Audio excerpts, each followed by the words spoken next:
36 साल का Sitharaman software engineer है, लाखों की प्रॉपर्टी है, बैंक बैलेंस भी तगड़ा है, लेकिन बीवी इससे खुश नहीं रहती है।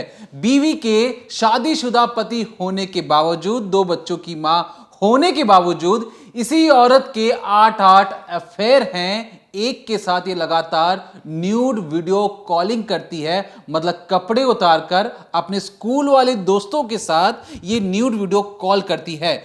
एक और साथी है या कहें बॉयफ्रेंड है, जिसके साथ जब ये रिलेशन बनाती है बिस्तर पर, उसकी वीडियोग्राफी करते हुए अलग अलग एंगल से वीडियोग्राफी शूट करती है, मानो वो डायरेक्टर हो, वो खुद हीरोइन हो, और अपने बॉयफ्रेंड से कह रही है कि मेरे पति वाले बिस्तर में ही तुम मेरे साथ रिलेशन बनाओ। कहानी यही खत्म नहीं होती है, 5 बॉयफ्रेंड और हैं और हर एक बॉयफ्रेंड का एक एक दायरा इसने बांध रखा है कि किस बॉयफ्रेंड के साथ उसे गले मिलना है, किस बॉयफ्रेंड के साथ उसे सिर्फ चूमना है, किस बॉयफ्रेंड के साथ उसे सिर्फ अपने दर्द भरी बातें करनी है। बताएंगे इस डिकोडिंग क्राइम के जरिए एक 36 साल के सॉफ्टवेयर इंजीनियर की जिंदगी को किस तरीके से ये जो रेणुका है खा जाती है, उसे जरा भी अफसोस नहीं होता। लेकिन ढोंग और एक्टिंग इसने इस तरीके से की कि पुलिस भी चकमा खा गई। लेकिन जब जान चली जाती है, एक मासूम जिंदगी जिसके पति को यही समझ में नहीं आ रहा था कि उसकी बीवी का अफेयर, जब वो उसके साथ रहती है तो अलग अलग 8 मर्दों के साथ वो रिलेशन कैसे बना सकती है। यहां तक की खबर ये भी है कि बच्चा जो 2.5 साल का था, उसे छोड़कर ये अपने बॉयफ्रेंड के फ्लैट में पहुंच जाती है, वहां रिलेशन बनाती है, वहां वीडियोग्राफी करती है और फिर वही बॉयफ्रेंड धोखा देकर वीडियो वायरल कर देता है। तब जाकर वीडियो वायरल होते होते खुद पति अपनी बीवी की एक तरीके से अपने बॉयफ्रेंड के साथ वो रिलेशन जो बना रही होती है, जहां पे दोनों ही के कपड़े उतरे हुए थे, जब पति सारी चीजें देखता है वो अंदर से टूट जाता है। एक ऐसी झकझोर देने वाली कहानी जहां पे एक सॉफ्टवेयर इंजीनियर ने सोचा कि मैं अपनी बीवी की सारी हरकतें अब नहीं देख सकता हूं। उसने क्या चीजें की, बताएंगे इस डिकोडिंग क्राइम के जरिए। तो एक सॉफ्टवेयर इंजीनियर जिसके पास भरपूर पैसा है, ज़िंदगी अच्छी चल रही है, एक प्यारी बीवी है, 2 अच्छे बच्चे हैं, एक अच्छा खासा परिवार है, सोचिए वो फैसला करता है कि ऐसी बीवी से होने से अच्छा है मौत भली। एक इंजीनियर, ये जो आप तस्वीर देख रहे हैं सीतारमन, दरअसल जब ये अपने घर से गायब होते हैं, अचानक से इनका कोई अपडेट नहीं मिलता, परिवार वाले परेशान होते हैं, वो बार बार ढूंढने की कोशिश करते हैं, कॉल किया जाता है, नंबर नहीं लगता, पुलिस में इन्फॉर्म किया जाता है, हर कहीं इन्हें ढूंढा जाता है, लेकिन इनके कोई भी इनके बारे में इन्फॉर्मेशन नहीं मिलती। अब होता ये है कि जब एक घर का बेटा गायब है, कहीं मिल नहीं रहा, पेरेंट्स परेशान है, भाई परेशान है, हर कोई परेशान होता है, तो ऐसे में अचानक से जो रिलेटिव्स हैं, कुछ लोग हैं, वो एक स्टेटस देखते हैं। आप ये समझिए, इंस्टाग्राम पर एक स्टोरी जो लगती है उसे देखते हैं और उसके बाद उन्हें क्लू मिलता है कि आखिर सीताराम है तो है कहाँ। फ़ौरन पुलिस को बताया जाता है और यहाँ पर जो आप हैदराबाद का जो कुक्कटपल्ली एरिया है, यहाँ पर एक झील पड़ती है, इसी झील के अंदर से जो सीताराम है उनकी लाश को बरामद किया जाता है पुलिस के द्वारा। अब सोचिए इनके साथ कितना गलत हुआ, इनकी लाइफ को इतना ज़्यादा टॉर्चर किया गया कि बाकायदा इंस्टाग्राम पर इन्होंने 19 से 20 से ज़्यादा पेज लिख डाले, पन्ने लिख डाले, जहाँ पर वो बता रहे हैं कि उनके साथ उनकी लाइफ में कितना गलत किया है उनकी ही पत्नी ने। आप खुद उनके ज़रिए, जो सीताराम है, जो अपनी पूरी कहानी बता कर गए हैं, जो हमारे पास भी सारे डॉक्यूमेंट्स हैं, उन डॉक्यूमेंट्स के आधार पर, उस स्टोरी के आधार पर आपको एक एक लाइन जो वो लिख कर गए हैं, जो वो बता कर गए हैं, वो आपको सुनाएंगे और समझाएंगे किस तरीके से एक आदमी की ज़िंदगी को नर्क बना दिया गया था। दरअसल जो सीताराम है, उन्होंने अपनी बीवी और अपने बारे में काफ़ी कुछ लिखा है, अपनी पूरी कहानी के बारे में लिखा है, जिसमें से मैं आपको कुछ चीज़ें बताने की कोशिश करती हूँ। शुरुआत में वो कहानी लिखते हैं, वो बताते हैं कि दरअसल उनकी और उनकी पत्नी यानी रेणुका की शादी जो है 4 मार्च साल 2018 को हुई थी। चीज़ें बिल्कुल ठीक चल रही थी, घर में सब कुछ ठीक था, बच्चे भी हो गए थे, लाइफ सही चल रही थी। लेकिन 19 सितंबर 2025 तक लाइफ एकदम बढ़िया थी, 2 बच्चे थे, खुशी से बीत रही थी। लेकिन 19 सितंबर सितंबर 2025 के बाद उनकी लाइफ में भूचाल आ जाता है, जब उन्हें पता लगता है कि जो उनकी पत्नी है उनका 1.5 साल से इलीगल अफेयर चल रहा है, मतलब कि एक्स्ट्रा मैरिटल अफेयर चल रहा है, वो भी एक नहीं कई मर्दों के साथ। अब ये जो पूरा डॉक्यूमेंट है, जो पूरी कहानी सीताराम लिख कर गए हैं, वो एक एक चीज़ आप समझते चलिए। उन्होंने लिखा है कि मेरी पत्नी ने कहा कि 15 महीने से, यानी कि लगभग 1.5 साल से या उसका अफेयर चल रहा है। अब हस्बैंड यहाँ पर कह रहे हैं, जो सीताराम है वो कहते हैं कि हो सकता है 7-8 सालों से भी अफेयर चल रहा हो, उसने मुझे बताया हो सिर्फ 1.5 साल से, मैं तो सच जानता भी नहीं हूँ।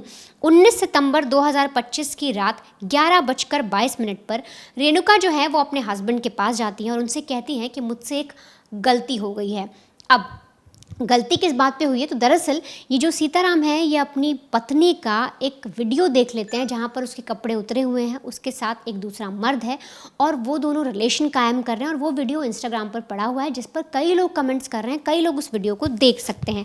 अब इस बात पर जब इनकी लड़ाई होती है तो इसी का जिक्र करते हुए सीताराम जो पूरी कहानी बताते हैं, और वो बता रहे हैं 19 सितंबर 2025 की बात है, रात को 11:22 पर मेरी बीवी इस टॉपिक पर मुझसे ये कहती है कि मुझसे गलती हो गई है, मैंने किसी और के साथ रिलेशन बना लिए हैं। और इसके बाद वो बताती है कि मेरे इंस्टाग्राम पर वीडियो पड़े हुए हैं, मेरी मदद करो, किसी भी तरीके से चल के इस वीडियो को डिलीट करा देते हैं, पब्लिक प्रोफाइल है, सब लोग देख सकते हैं और इससे मेरी बदनामी हो जाएगी। अब हस्बैंड ने भी वो वीडियो देखा था, जब वो सवाल जवाब करता है, बीवी भी को इस तरह से रोते टूटते देखता है, तो वो अपनी हिम्मत बांधता है और सामने से जो बीवी है वो क्या कहती है, वो कहती है कि मेरे पापा को मत बताना, हम चलते हैं, एक शादनगर पड़ता है वहाँ पर चलते हैं, वहाँ पर वो आदमी रहता है जिसने वो वीडियो डाले हैं, जिसके साथ मैंने रिलेशन बनाए थे, हम चलकर उससे रिक्वेस्ट करेंगे। अब ये पत्नी जो है वो अपने पति के सामने रात को इस तरह से रो रही है, बात कह रही, तो सोचिए सामने एक पति है जो अपनी बीवी से बेतहाशा प्यार कर रहा है, वो क्या करेगा, वो अपनी वाइफ की मदद ही करेगा। और इसके बाद जो सीताराम है वो उठते हैं और अपनी बीवी की मदद के लिए मान जाते हैं।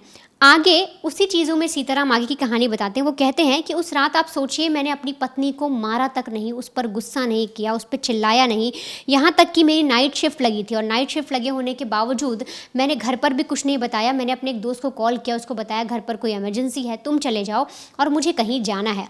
और उसके बाद 12:30 करीब रात को हम निकलते हैं, उसके घर पर जाते हैं, बच्चे घर पर थे। और शादनगर पहुँचने के बाद जब हम उस आदमी के घर गए तो वहाँ हमने देखा वो शख्स मौजूद भी नहीं था। इसके बाद पुलिस को भी इन्फॉर्म किया जाता है, मतलब एक डिजिटल एक प्रिंट मिल जाता है जहाँ पर एक वीडियो ऐसा वायरल हुआ है एक औरत का, जहाँ उसे कपड़े नहीं हैं, सेक्स का बाकायदा वीडियो है। और ऐसे में जब पति भी ये सारी चीज़ें देखता है तो पुलिस को इन्फॉर्म भी किया जाता है। पुलिस के साथ बाकायदा लोग उस घर पर पहुँचते हैं जहाँ पर वो आदमी रहता था। अब उस आदमी का भी इसमें आगे जिक्र आएगा कि वो आदमी है कौन। अब इसमें ये जो पूरा चीज़ें लिखी गई हैं, जो पूरी कहानी बताई गई है, इसमें सीताराम आगे बताते हैं कि करीब 2 बज रहे थे, हम जब उस घर पर पहुंचे तो वहां पर कोई नहीं था। मैंने पुलिस से रिक्वेस्ट की, मैंने कहा कि सर 5-6 घंटे बाद अगर आप पोस्ट डिलीट कराएंगे बहुत टाइम हो जाएगा, हमें बहुत अर्जेंट में काम है और बहुत गंदी वीडियो है, आप खुद समझिए किसी एक औरत की बदनामी हो जाएगी, एक घर बदनाम हो जाएगा पूरी तरीके से। इसके बाद पुलिस ने किसी तरह से उस आदमी की लोकेशन निकाली, उसको पकड़ा और उसके बाद उससे कहा कि वो वीडियो डिलीट करे। अब सोचिए 2 बजे की पूरा वाक्य था, 3 बजे के आसपास कंप्लेन हो जाती है पूरी तरीके से और वीडियो डिलीट कराया जाता है। अब यहाँ पर सीताराम बताते हैं कि 9 बजे यानी कि अगले दिन सुबह 9 बजे SI CI आएंगे। उनसे ये कहा गया सीताराम से कि जब SI साहब आ जाएंगे और सेंट्रल इंस्पेक्टर आ जाएंगे तब हम आपकी मदद कर पाएंगे इस पूरे मामले में। आपकी फ़िलहाल रिपोर्ट लिख ली गई है। अब रिपोर्ट लिखने के बावजूद ये जो पूरी चीज़ें थी, क्योंकि एक महिला का एक लड़की के साथ इस तरह से चीज़ें हुई हैं, उसने सारी चीज़ें अपनी जानबूझ के की हैं, उसने जो वीडियो बनाया भी अपनी मर्ज़ी से बनाया, लेकिन जब वो इस तरह से सामने आया तो वो भी घबरा गई, उसका हस्बैंड और ज़्यादा घबरा गया। तो ऐसे वो बार बार बोल रही थी घर पर मत बताना, लेकिन जिस तरह से पूरी कहानी थी, पुलिस इन्वॉल्व हो गई थी, घर पर पुलिस का आना जाना हो सकता था और इसी सिलसिले में परिवार को बताया गया, यानी कि जो लड़की के पिता यानी रेणुका के पिता थे, उसका जो भाई था, उसको भी ये सारी कहानी बताई गई। अब होता ये है कि जब पूरी डिटेल निकाली जाती है, पता किया जाता है, तो पता लगता है कि जो सामने वाला शख्स था जिसके साथ वो वीडियो बनाए गए थे गंदे, उसका नाम रमणा था। अब उस रमणा को जब पकड़ा गया, उससे पूछताछ की कांस्टेबल ने, तो उसने भी बहुत सारी अलग अलग कहानी बता दी। अब आगे की चीज़ें जो आगे सीताराम ने अपनी बीवी की पूरी करतूत, पूरी कहानी, समझिए पूरा कांड जो लिखा है वो बताते हैं। उन्होंने लिखा कि सबसे पहले तो हमने उससे मोबाइल लिया और उससे ये कहा कि किसी भी तरीके से आप इस वीडियो को डिलीट करिए, कुछ भी हो जाए, ये वीडियो इस तरह से नहीं पढ़ने चाहिए। और साथ ही साथ वो लिखता है कि अब सोचो, जब मैं अपनी बीवी के इस तरह से वीडियो देख रहा हूँ तो सोचो मैं क्यों मरने के बारे में ना सोचूं, मेरी ज़िंदगी कितनी बुरी हो गई है कि एक पति अपनी बीवी के इस तरह से वीडियोस देख रहा है और उनको वो डिलीट करने के लिए किसी दूसरे मर्द के सामने रिक्वेस्ट कर रहा है। अब आगे क्या होता है कि टाइम इस तरह से बीतता जा रहा था और पहला वीडियो जो था वो डिलीट हो चुका था। इसके बाद ये लोग घर आ जाते हैं, लेकिन करीब 2.5 घंटे बाद दूसरा वीडियो, एक और वीडियो रमणा नाम के ही आदमी ने पोस्ट कर दिया था इंस्टाग्राम पे फिर से, जिसके अंदर वो उसकी बीवी के साथ उसी तरह से कपड़े उतार कर गंदे हरकत कर रहा था, रिलेशन बना रहा था। और ये सारी चीज़ें हो जाने के बाद अब बीवी का ढोंग देखिए। एक पति ने, जो सीताराम है, उन्होंने अपनी बीवी रेणुका का ढोंग बाकायदा इस डॉक्यूमेंट में लिखा और बताते हैं कि उनकी पत्नी फिर से अचानक उनके पास आती है और ढोंग करती है, कहती है मैं मर जाऊंगी, मैं कुछ ऐसा कर लूँगी, मैं वैसा कर लूँगी, मैं ज़िंदगी ख़त्म कर लूँगी। हर तरीके से जितना भी रो सकती थी, जो भी ड्रामा वो कर सकती थी, वो सारा ड्रामा करती है। यहाँ पर सीताराम लिखते हैं कि उस वक्त मुझे लग रहा था कि सारा मिक्स्ड इमोशन है, मुझे समझ नहीं आ रहा था कि मैं किसका साथ दूं, अपनी बीवी का साथ दूं, क्या करूं, मुझे खुद कुछ समझ नहीं आ रहा था। लेकिन 2 बच्चे थे, मुझे उन्हें संभालना था, मुझे अपनी पत्नी को संभालना था और उस वक्त मैं अपनी पत्नी का साथ देता हूं। हम फिर से पुलिस स्टेशन जाते हैं और वहाँ पर कुछ थोड़ी देर की बहस होती है और इसके बाद जो मेरी पत्नी थी वो सर्कल इंस्पेक्टर के साथ बैठ ऑटो में फिर से रमणा के घर चली जाती है। अब यहाँ पर फिर से मुझे ऐसा लगता है कि शायद मेरी बीवी कहीं चली गई, क्योंकि वो इस तरह से उटपटांग बात कर रही थी, वो बार बार ये कह रही थी वो कुछ उल्टा सीधा कर लेगी। तो मैं उसे रेलवे स्टेशन पर ढूंढता हूँ, बस अड्डे पर ढूंढता हूँ, उसके घर पर फ़ोन करता हूँ, लेकिन कहीं भी उसकी इन्फॉर्मेशन नहीं मिलती। बाद में पता लगता है कि वो रमणा के घर गई हुई है और वहाँ पर उससे रिक्वेस्ट कर रही है कि किसी भी तरीके से तुम इस पूरी चीज़ों को डिलीट करो, मेरा जो दूसरा वीडियो तुमने डाला है उसे भी डिलीट कर दो। अब यहाँ पर जब उसे सारी इन्फॉर्मेशन मिली पति को, यानी सीताराम को, तो फिर से वो रमणा के घर जाते हैं। रमणा कौन? उस लड़की का बॉयफ्रेंड। उसके बारे में भी डिटेल में बात होगी, कौन कौन थे वो लड़के। लेकिन जब वो रमणा के घर गया तो उसे दिखता है कि शायद उसकी बीवी ने कुछ ऐसी चीज़ खा ली है जिससे वो बेहोश हो गई है, या उसकी बॉडी जो है वो ठीक से काम नहीं कर रही। अब वो नीचे जब देखता है तो नीचे एक तरह से 2 लोग पड़े होते हैं। 2 लोग कौन? एक तो उसकी खुद की बीवी रेणुका पड़ी होती है ज़मीन पर और एक रमणा पड़ा होता है। जब उन्हें टटोलने की कोशिश की जाती है तो उसे पता लगता है कि दोनों ने कुछ ऐसा ज़रूर खाया जिससे उनकी बॉडी रिएक्ट कर गई है और वो दोनों बेहोश हो गए हैं। अब फ़ौरन उन्हें अस्पताल ले जाया जाता है। ये सारी खबर जब रेणुका के बारे में पता लगती है कि उसने कुछ ऐसा खाया जिससे उसकी बॉडी एक तरह से बीमार पड़ गई, तब उसके परिवार को बताया जाता है। उसके पिता भी आते हैं। पिता के आने के बाद फिर से वही सारी चीज़ें शुरू होती हैं। वो गुस्सा गर्मी लड़ाई होती है वहाँ पर। फिर से बोला जाता है कि मेरी बेटी ने इस तरह से तुम्हारे साथ हरकत की, उसे मरने दो। यहाँ तक कि वो जो सीताराम है वो बता रहे हैं अपनी बीवी के बारे में कि मैं अपनी बीवी को अस्पताल लेकर गया, वहाँ पर उनके जो पिता मौजूद थे वो कहते हैं कि मरने दो, छोड़ दो, जाने दो, क्यों इसके पीछे पड़े हो, चलो घर चलते हैं। लेकिन जो सीताराम है वो कहते हैं कि कोई बात नहीं, पहले बचा लेते हैं, उसके बाद देखेंगे कि हमें आगे क्या करना है। और इसमें बताते हैं कि उन्होंने 1.5 लाख रुपए भी खर्च किए। 7 दिन तक वो अस्पताल में रहती है, डिस्चार्ज होकर आती है और सारी चीज़ें चल रही थी। किसी तरीके से वो अपनी बीवी को समझने की कोशिश कर रहे थे कि आखिर इतने दिनों में जो सब कुछ अच्छा चल रहा था वो ख़राब हुआ कैसे। अब इसके बाद पूरी कहानी निकल कर आती है, क्योंकि ये जो सीताराम है, ये जब रमणा से पूरी बातचीत करते हैं, उससे इन्फॉर्मेशन निकालने की कोशिश करते हैं, अपनी पत्नी से इन्फॉर्मेशन निकालने की कोशिश करते हैं, तो बहुत सारी कहानी निकल कर सामने आती है। अब वो कहानी क्या है तो वो भी सुनिए। जो सीताराम है उन्होंने इस डॉक्यूमेंट में लिखा कि जब उन्होंने पता लगाने की कोशिश की, बातचीत की, तो पता लगा रमणा एक जो आदमी था, एक बिजनेसमैन था, वो एक रेस्टोरेंट चलाता था और 15 महीने से उसकी बीवी यानी रेणुका के साथ उसका अफेयर चल रहा था। उन्होंने मल्टीपल टाइम सेक्स किया था। इसके अलावा जो वीडियोस थे वो भी रेणुका ने अपने फ़ोन में बनाए थे। जब वो लोग रिलेशन बनाते थे उस घर में आकर, तब बाकायदा जो वीडियो बनते थे उस चीज़ के वो रेणुका रिकॉर्ड करती थी। और तो और रेणुका ने ही वो सारे न्यूड वीडियो जो सेक्स के बनाए गए थे वो सारे रमणा को शेयर किए थे, क्योंकि रमणा ने सिर्फ देखने के लिए उन वीडियो को मांगा था और इसी भरोसे पर रेणुका ने वो सारे वीडियो भी शेयर कर दिए थे।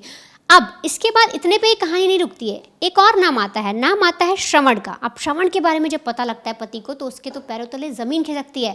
श्रवण कौन था? दरअसल श्रवण के साथ ये जो रेणुका थी वो 1 महीने से रिलेशनशिप में थी। सोचिए, 1.5 साल से उसका संबंध रमणा के साथ है और फिर 1 महीने से वो डेट कर रही है श्रवण को, जिसके साथ वो इंस्टाग्राम चैट पर बातचीत करती है। 2-2 घंटे 3-3 घंटे की फ़ोन कॉल होती है। एक बार ये जो श्रवण है ये घर पर भी आया है, इसके साथ किस किया गया है, हक किया गया है। सोचिए उस पति के लिए कितनी शर्मसार करने वाली ये बात है, जो वो बाकायदा अपनी बीवी की जो करतूतें हैं वो लिख रहा है दुनिया को दिखाने के लिए कि मेरे जाने के बाद आप सब देखिए किस तरह से मेरे जीवन का सत्यानाश किया गया है।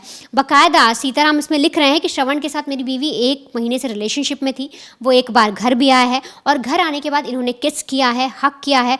दूसरी बार भी एक बार घर आया था, लेकिन अपोजिट वाले फ्लैट में कुछ लोग मौजूद थे, इसलिए उसे वापस जाना पड़ा। अब आगे की बात और होती है, वो आगे लिखते हैं, इसमें सीताराम बताते हैं कि एक और शख्स है अयप्पा, जो मेरी बीवी का पुराना क्लासमेट है और उसके साथ मेरी बीवी न्यूड वीडियो कॉल्स किया करती थी रात रात में, दिन दिन में, जब घर पे कोई नहीं होता, जब वो अकेले होती तो वो अयप्पा के साथ न्यूड वीडियो कॉल्स करती और उसके साथ भी आप यूँ समझिए डिजिटली संबंध कायम करती। इसके अलावा आगे लिखा है पांचवा एक और नाम है शिवा, जिसको बताया गया कि वो उसका इंटर कॉलेज का फ्रेंड है। एक नाम है सुरेंद्र का, जो बताया जा रहा है डिग्री कॉलेज का फ्रेंड है, जिसमें कहा गया है कि वो उससे प्यार करती थी, शादी करना चाहती थी। अपने घर पर इसने रेणुका ने बताया भी था, लेकिन पिता ने मना कर दिया कि तुम्हारे लिए कोई और अच्छा लड़का देखेंगे।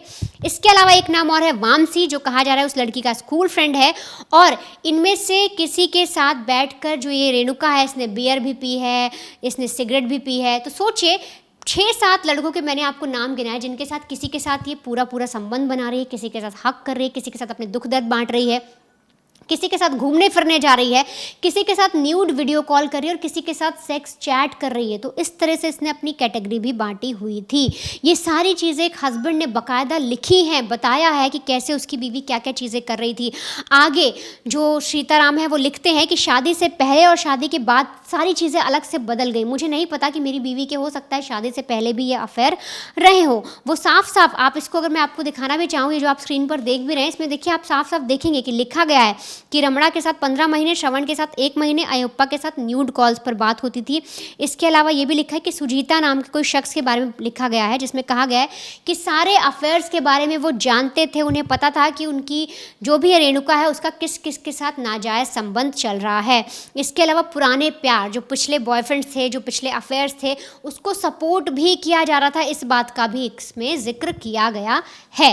अब आगे क्या होता है, तो आगे की कहानी में दरअसल जब जो सीताराम है, जब उनकी पत्नी हॉस्पिटल में रहती हैं, जब इतनी सारी चीज़ें ख़राब हो जाती हैं, घर में सारी लड़ाइयाँ होती हैं, अफेयर्स के बारे में पता लगता है, और जब वो डिस्चार्ज होकर आती है तो दरअसल ये जो लड़की है, जो रेणुका है, ये अपनी मायके चली जाती है, अपने माँ के घर रहने लग जाती है।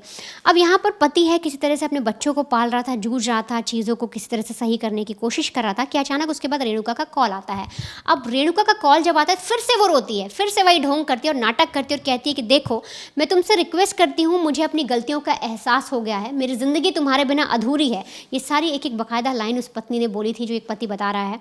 वो कहती है कि मैं किसी भी कोने में पड़ी रहूँगी, बस तुम मुझे अपने पास रख लो, अपने साथ रख लो, मुझे माफ़ कर दो, मैं अपने बच्चों के साथ तुम्हारे साथ नई ज़िंदगी शुरू करना चाहती हूँ, मुझे एक मौका और दे दो। जब एक पत्नी इस तरह से बात कहती तो पति को लगता है कि उसकी पत्नी ने जो गलतियाँ की वो उसके लिए माफ़ी मांग रही है, उसके भी न्यूड वीडियोज़ वायरल हुए हैं, उसकी भी बदनामी हुई है, तो क्यों ना मैं उसे एक मौका फिर से दूँ। और इसीलिए जो हस्बैंड सीताराम है वो अपनी बीवी को हैदराबाद वापस घर ले आते हैं।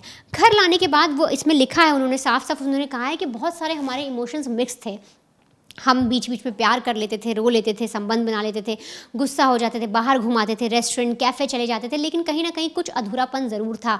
कहीं ना कहीं जो पहले एक प्योरिटी थी वो ख़त्म हो गई थी, लेकिन किसी तरह से हम उसे बढ़ाने की कोशिश कर रहे थे। हस्बैंड ने लिखा कि वो रोज़ कोशिश कर रहे थे कि वो अपने बच्चों को सपोर्ट करें, अपनी बीवी को सपोर्ट करें, लेकिन एक दिन कुछ ऐसा होता है जिसके बाद फिर से उनका भरोसा डगमगा जाता है। दरअसल 24 फरवरी की तारीख यहाँ मेंशन की गई है, समय लिखा है 2:32 दोपहर को, और कहा गया है कि 30 महीने के बच्चे, यानी लगभग आप समझिए 2 साल के एक बच्चे को छोड़कर एक माँ, यानी कि यही रेणुका, अपने मुंह पर स्कार्फ बांधती है ताकि घर के आसपास के जो सोसाइटी के लोग हैं उसे ना देखें, और इसके बाद स्कार्फ बांधकर ऑटो में बैठती है और फिर से चली जाती है अपने बॉयफ्रेंड रमणा के ही पास। अब वो क्या करने गई थी, क्यों गई थी, इस बात का जवाब तो अब पुलिस उससे मांगेगी कि आखिर ये इस चीज़ की वजह क्या थी, क्योंकि एक पति इतना परेशान हो गया। यहाँ तक सोचिए, बच्चा अंदर घर में है, बंद है, बाहर से ताला लगा लिया इसने, सारा लॉक कर लिया, और इसके बाद चली जाती है, किसी को इन्फॉर्म नहीं किया। अब पति आगे लिखते हैं कि जब मैं रात को घर आया तब मैंने जब दरवाज़ा खोला तो बाहर से दरवाज़ा बंद था। इसके बाद मैंने कोशिश की कि अंदर से आवाज़ दूँ, कुछ करूँ, लेकिन कोई था ही नहीं अंदर, तो गेट कैसे खुलेगा। मुझे बच्चे की रोने की आवाज़ भी आई अंदर से, और इसके बाद जब मैं ताला खोल कर अंदर गया तो मैंने देखा कि मेरा 2 साल का जो बेटा है वो बेचारा बिस्तर पर बैठा हुआ है, रो रहा है, और अंदर उसकी माँ मौजूद नहीं है। और इसके बाद वो कहते हैं कि अब इसके बाद मैं किसको कितने सबूत दूँ, कितनी सारी चीज़ें दिखाऊँ, कितने एविडेंस दूँ कि मेरी बीवी ने मेरे साथ कितना गलत किया, मेरी ज़िंदगी को तोड़ कर रख दिया है, और इसके लिए मैं सिर्फ उसे जिम्मेदार मानता हूँ। अब आगे ये सिर्फ आपको मैंने ना कुछ पन्ने ही बताए, कुछ चीज़ें ही दिखाई हैं, कुछ डॉक्यूमेंट्स में ही सारी चीज़ें लिखी है, लेकिन अब आगे सुनेंगे तो आपका दिल भी पसीज जाएगा किस तरीके से एक इंसान को इतना तोड़ा गया कि सोचिए उसकी मौत हो जाती है, और सोचिए उसकी लाश एक झील के अंदर तैरती हुई मिलती है। देखिए इस पूरी कहानी में अगर आपने गौर किया हो, जो जो बीवी है ये, इसके पास प्यार बहुत है और हर किसी से बांटना जरूर चाहती है, चाहे पति हो चाहे उसके 8-8 बॉयफ्रेंड हो। और हर एक बॉयफ्रेंड के साथ जब वो संबंध बनाती थी तो उसे उस पल को रिकॉर्ड करना अच्छा भी लगता था। और इसलिए जिस जिस बॉयफ्रेंड के साथ वो हम बिस्तर होती, किसिंग करती, तो हर एक बॉयफ्रेंड उससे कहता कि तुमने जो वीडियो रिकॉर्ड किया था जब हम संबंध बना रहे थे, तुम मुझे शेयर कर दो।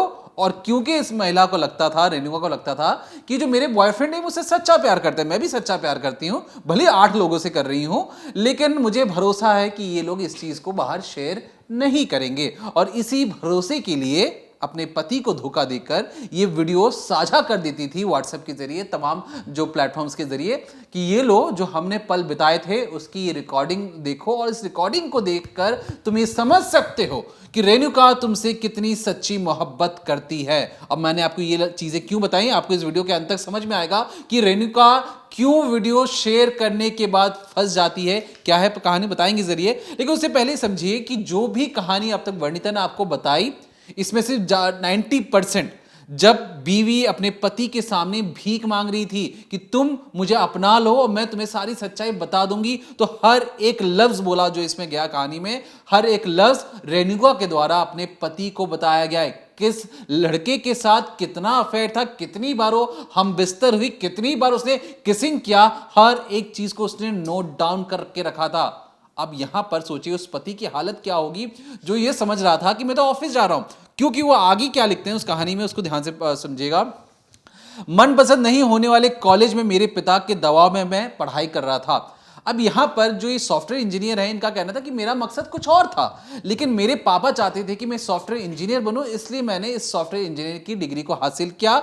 शुरुआत में नौकरी की जो मैंने कोशिश की, 6,000 रुपए तनख्वाह से की, 10,000 पहुंचा, 16,000 पहुंचा, 40,000 रुपए प्रति महीने पहुंचा, और करीब 4 साल नौकरी कर पिता को 12 लाख रुपए दिए। मेरे बहनोई और बहन को भी मैंने पैसे दिए। वो बात अलग थी कि मेरे बहनोई ने मुझे धोखा देकर 5 लाख रुपए दिए, बाद में मुझे सिर्फ 3 लाख रुपए लौटाए, और मुझे बेवकूफ समझकर मुझ पर हंसकर वो आगे निकल जाते हैं। अब शादी होने के बाद जब ये रेणुका से शादी करते हैं सॉफ्टवेयर इंजीनियर सीतारमन, ये कहते हैं कि जब इनकी पहली नौकरी सॉफ्टवेयर इंजीनियर की जो बदौलत लगी थी, वो लगी थी 60,000 रुपए, फिर उनकी नौकरी लगती है 1 लाख, 1.5 लाख और 2 लाख रुपए। जब वो 36 साल के जब पहुंचे तो 2 लाख रुपए प्रति माह इनकी तनख्वाह थी। साथ ही साथ वो अपने बीवी बच्चों का अच्छे तरीके से ख्याल भी रखते थे, चाहे प्यार हो, रोमांस हो, सेक्स हो, खाना हो, या कहीं ट्रैवलिंग करना हो, पैसे खर्च करना हो, किसी चीज में कोई कमी नहीं रहती थी। और एक सामान्य जो खुशहाल परिवार होता है, जो उसकी तरह ये लोग जीवन यापन कर रहे थे। ये शुरुआत में 2 साल हैदराबाद और फिर बेंगलोर में थे, फिर वहां पे इनकी खुशी जिंदगी चल रही थी।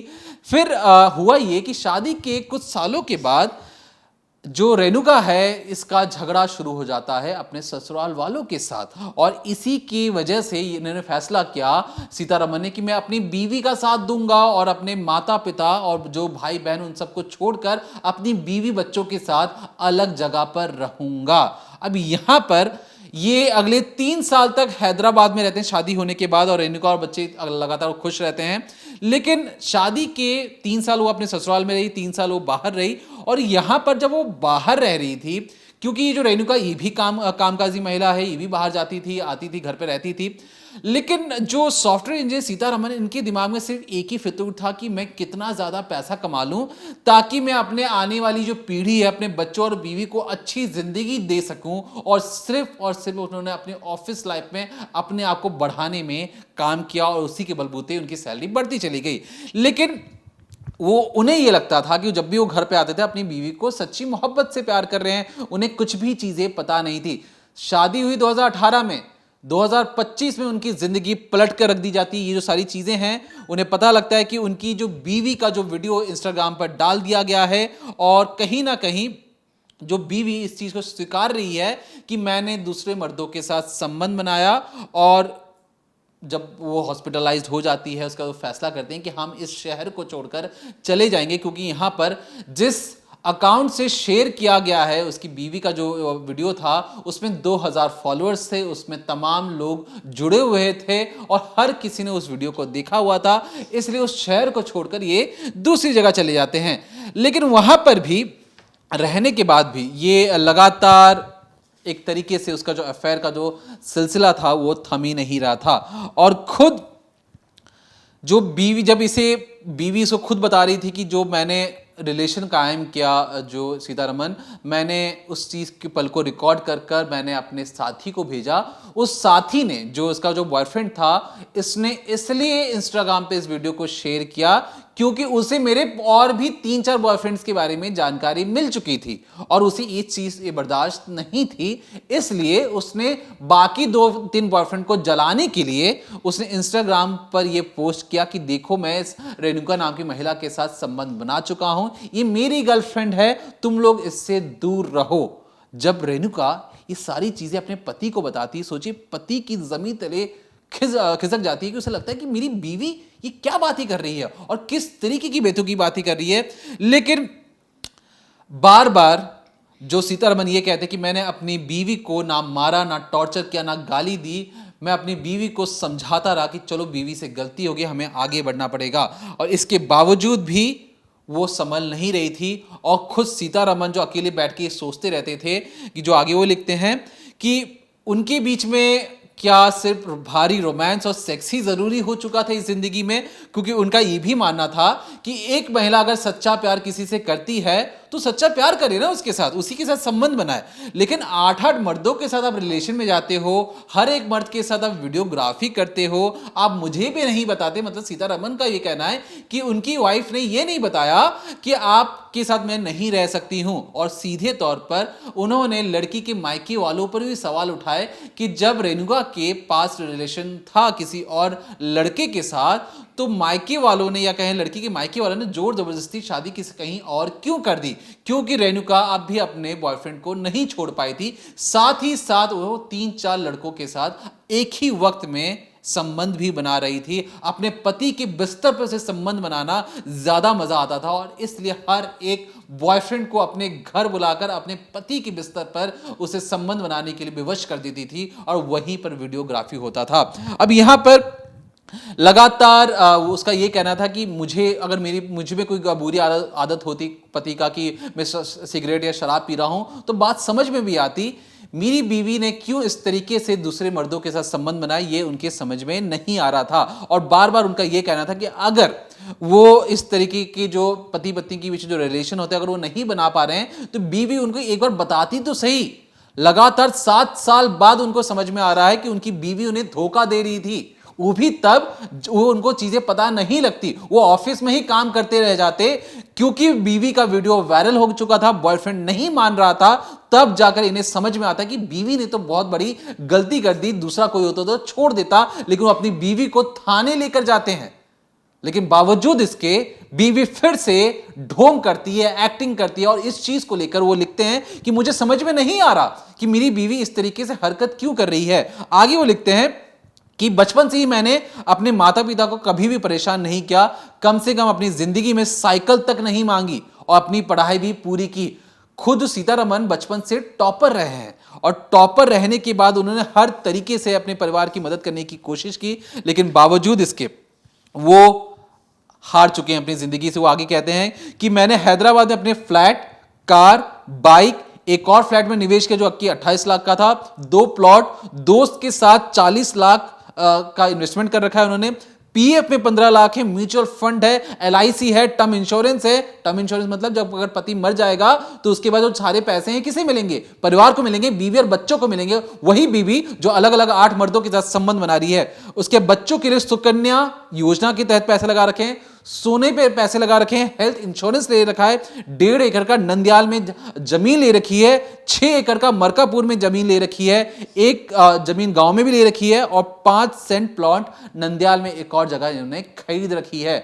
मतलब आप समझ रहे हैं, 2 लाख तनख्वाह आ रही है, और इतना जो मैंने आपको चीजें बताई, हर एक चीज से उन्होंने अपने परिवार को बचाने की, किसी भी मुसीबत में आने से बचने की हर एक चीज का उन्होंने तोड़ निकाल रखा था। लेकिन बावजूद इसके बीवी कहीं और जाकर अपने पति को धोखा दे रही थी। अब यहां पर जो मैं आखिरी की कुछ लाइन आपको बताऊं, अगर रेणुका को सच में पूरा दिन रोमांस, वाइल्ड सेक्स, प्यार चाहिए था तो वो मुझसे कह देती, मैं देता, या किसी भी कारण मैं अगर उससे पसंद नहीं था तो मेरे साथ जिंदगी अच्छी नहीं लग रही थी या कई लोगों के साथ वो रहना चाहती थी तो बता सकती थी, वो अपने माता पिता से कहकर तलाक ले सकती थी, मैं दे देता। लेकिन 8 साल में उसने मुझे कुछ नहीं कहा, क्योंकि रेणुका को कभी भी एक मर्द से उसका मन नहीं भर रहा था। वो आगे लिखते हैं कि जन्म से ही समझदारी से मेहनत करके एक मुकाम तक मैं पहुंचा। मैंने शादी की, शादी के बाद हर साल मेरी पत्नी की वजह से कोई ना कोई बड़ी समस्या आई, फिर भी मैंने सोचा कि पत्नी और बच्चे ही काफी हैं।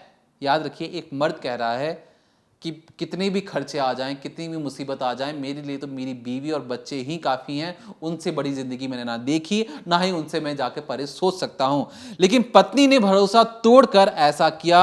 ये सब देख रहा है भगवान, मुझे क्या जवाब देगा भगवान? वो भगवान पर भी सवाल उठा रहे हैं। रेणुका ने बहुत गलतियां की और जब उसने उन गलतियों से बाहर आने को कहा तो वो बिन बताए शादीशुदा जिंदगी में कई अवैध संबंध रखे। 7-8 साल तक ऐसा करने के बाद रेणुका का बॉयफ्रेंड इंस्टाग्राम पर रेणुका और रमना का सेक्स वीडियो डालने के बाद मुझसे मदद मांगी, उन्हें हटाने के लिए कोशिश की। तुम दोनों ने एक तरीके से मेरे सामने एक ढोंग किया कि तुम लोग इस दुनिया को छोड़कर जाने वाले हो। उसके आगे वो ये भी लिखते हैं कि मैंने रेणुका को बचाया, मैंने तुम्हारे सभी अफेयर्स माफ कर कर तुम्हें स्वीकार किया। तुमने कहा कि तुम्हें एहसास हुआ कि और 2 महीने रही, फिर बच्चों और मुझे छोड़कर चली भी गई।